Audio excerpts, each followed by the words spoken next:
Good evening and welcome to GLLN, Global and Local SDG News, your premier bulletin for sustainable development stories across the globe.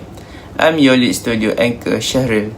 Tonight, our newsroom brings you an in-depth broadcast focusing on two vital United Nations initiatives, which is SDG 13 talking about climate action and SDG 11 talking about sustainable cities and communities. We open with critical foreign news report from BBC News on historic record shattering heat waves currently crippling Southeast Asia. The crisis has forced widespread school closures, severely impacted agriculture, and pushed public health system to their limits. Then, shifting our gaze locally channel New Asia report on how Malaysia capital city Kuala Lumpur is combating severe monsoon flash, flooding by blood, constructing smart underground water retention networks, and accelerating its rollout of zero-emission electric public buses.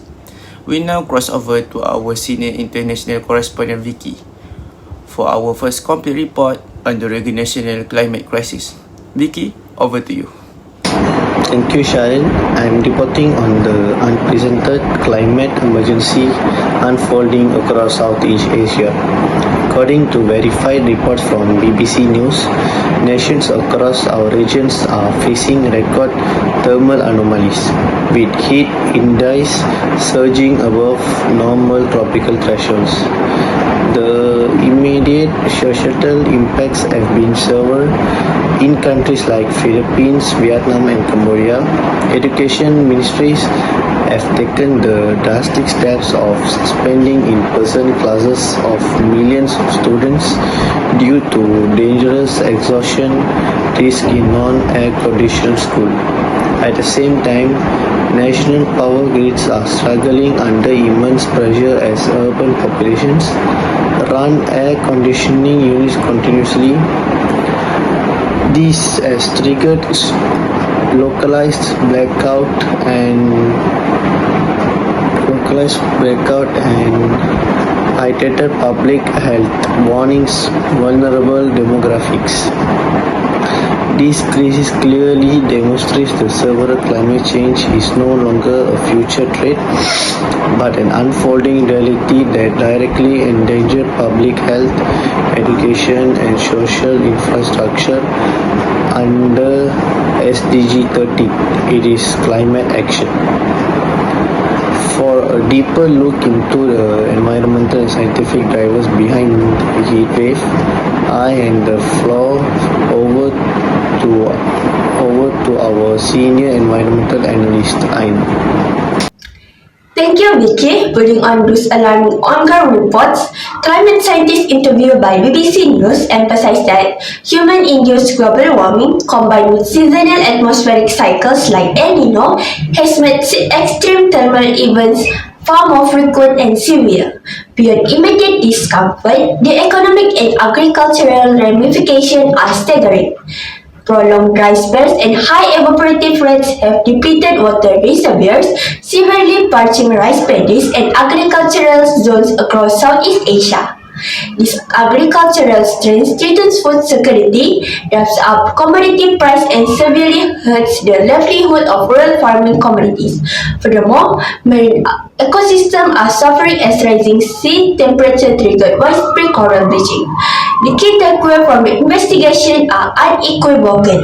The active emergency aid is insufficient.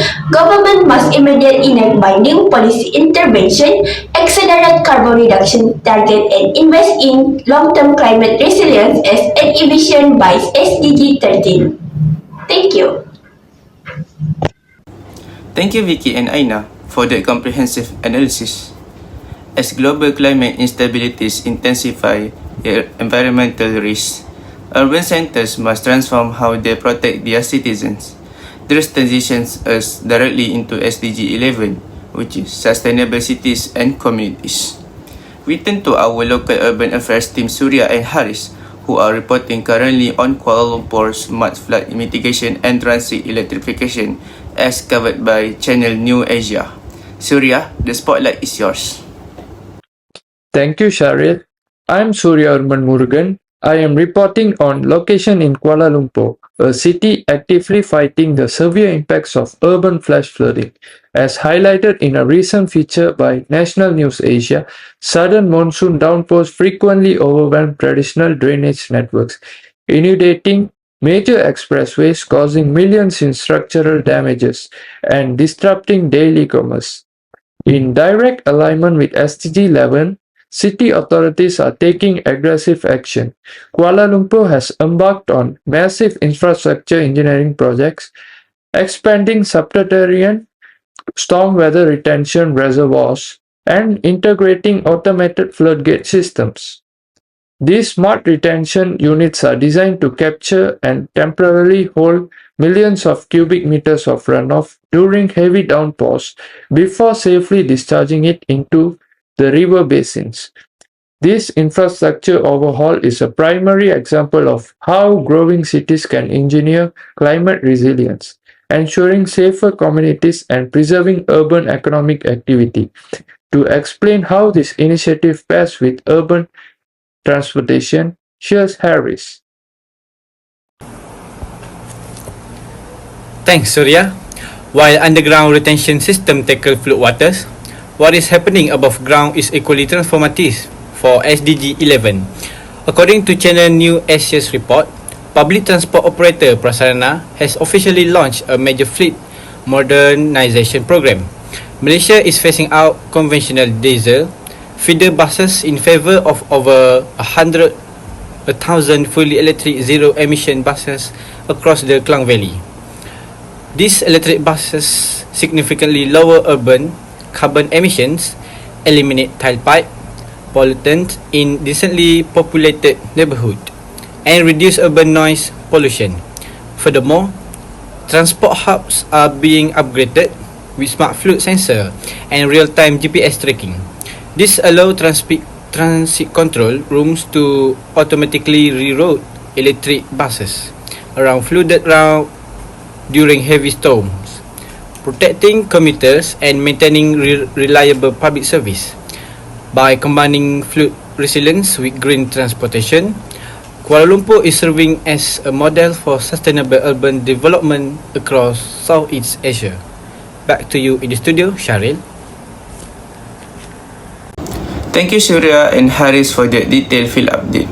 Tonight broadcast highlight a fundamental lesson which is SDG 13 and SDG 11 must go hand in hand as climate change intensifies weather extremes.